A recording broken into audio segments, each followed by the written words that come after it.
இதே போல ஒன்றிய அரசு வீடு கட்டுகிற திட்டமும் இருக்கு. அது ஒரு திட்டம் வச்சிருக்கிறாங்க. யாருடைய பேர்ல? பிரதம மந்திரி ஊரக குடியிருப்பு திட்டம் அதுக்கு பேரு. ஒரு வீடு கட்டுவதற்கு 1,20,000 நிர்ணயிச்சாங்க. இதுல 60 விழுக்காடு நிதியை ஒன்றிய அரசும் 40 விழுக்காடு நிதியை மாநில அரசும் தரணும். 1,20,000 வீடு கட்ட முடியுமா? அதுல 60%, அதாவது 72,000 ரூபாய் தான் ஒன்றிய அரசு தருது. மீதி கூடுதலா நம்ம மாநில அரசு 1,62,000 ரூபாய் கொடுத்து வீடு கட்டி தரோம். பேரு தான் அவங்களோடது, நிதி நம்மோடது. அதனால தான் ஏற்கனவே ஒரு டைலாக் சொன்னேன், நினைவுபடுத்தினேன். மாப்பிள்ளை அவர் தான், ஆனால் அவர் போட்டு இருக்கக்கூடிய சட்டை என்னோடது. இப்படிதான் தமிழ்நாட்டுக்கு தர வேண்டிய நிதியை ஒழுங்கா தர்றதில்லை, தந்தாலும் அரைகுறைதான். இந்த நிலையில ஒன்றியத்தில் இருக்கிறவங்களோட எண்ணம் எப்படி இருக்கு? தமிழ்நாட்டு மக்களை மதத்தால சாதியால பிளவுபடுத்த தொடர்ந்து முயற்சி செஞ்சுக்கிட்டு வராங்க. அவங்களால முடியாதப்போ இங்க இருக்கக்கூடிய அதிமுக கட்சியை சேர்த்துக்கிறாங்க. நாம கேட்கிறது, நாட்டில் வளர்ச்சி செய்யறது சரியுது, நாட்டில் இருக்கக்கூடிய வளர்ச்சி சரியுதுன்னு, மக்களுடைய வாழ்வாதாரம் பாதிக்கப்படுதுன்னு, வேலை வாய்ப்பு இல்லைன்னு சொன்னா, பிஜேபி அதிமுகவும் மக்களை பத்தி கவலைப்படாம மதத்துக்காக கவலைப்படுறாங்க. இதுதான் அவங்க அரசியல். தமிழ்நாட்டில் மதத்துக்கு ஆபத்துன்னு அதிமுக வச்சுக்கிட்டு பாஜக பேசுறாங்க. உண்மையிலே சொன்னா தமிழ்நாட்டில் பாஜக கூட்டணிக்கு தான்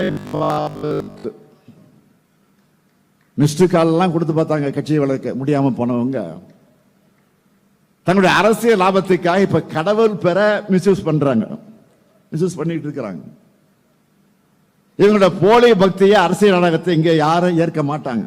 இது தமிழ்நாடு, தந்தை பெரியார் உருவாக்கிய மண், அண்ணா வளர்த்த மண், கலைஞர் அவர்கள் இதை மீட்ட மண்.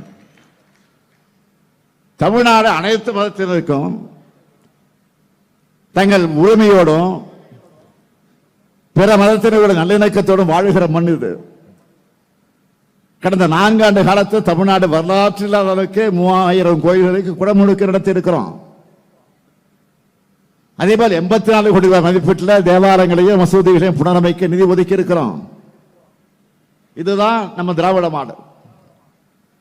இதையெல்லாம் பார்த்துத்தான் மதவாத அரசியல் பண்றவங்களுக்கு பத்திக்கிட்டு எரியுது.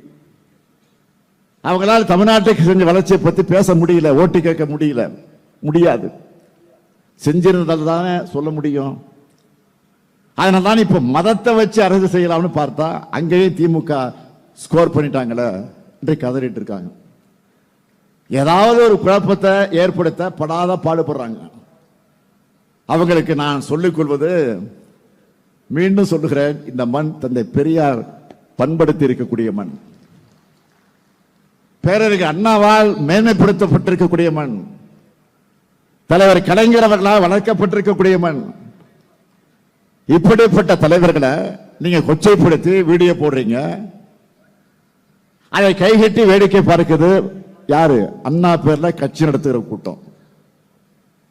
அண்ணா பேரையே அவங்க அடமானம் வச்சுட்டாங்க.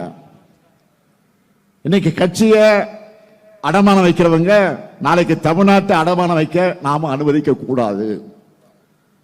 தமிழ்நாடு தன்மானம் உள்ள தமிழ்நாட்டு மக்களும் இந்த மண்ணுக்கு எதிராக பின்னப்படுகிற சதி வேலைகளோட நோக்கத்தை புரிஞ்சு தமிழினத்துக்கும் எதிரானவங்களுக்கும் எதிரிகளுக்கும் துணை போக துரோகிகளுக்கும் ஒரு சேர பாட புகட்டணும். உங்களுக்கு அரணாக என்றைக்கும் இருக்கக்கூடிய திராவிட முன்னேற்ற கழகம், இந்த முத்துவேல், கருணாநிதி, ஸ்டாலின் எப்போதும் இருப்போம். அதேபோல் நீங்களும் என்றைக்கும் எங்களுக்கு துணையாக இருக்கணும் என்று கேட்டு விடைபெறுகிறேன். நன்றி, வணக்கம். பிளே ஸ்டோர் மற்றும் ஆப் ஸ்டோரில் இருந்து பாலிமர் செயலியை QR கோடு மூலம் பதிவிறக்கம் செய்யுங்கள். செய்திகளை உடனுக்குடன் பெறுங்கள்.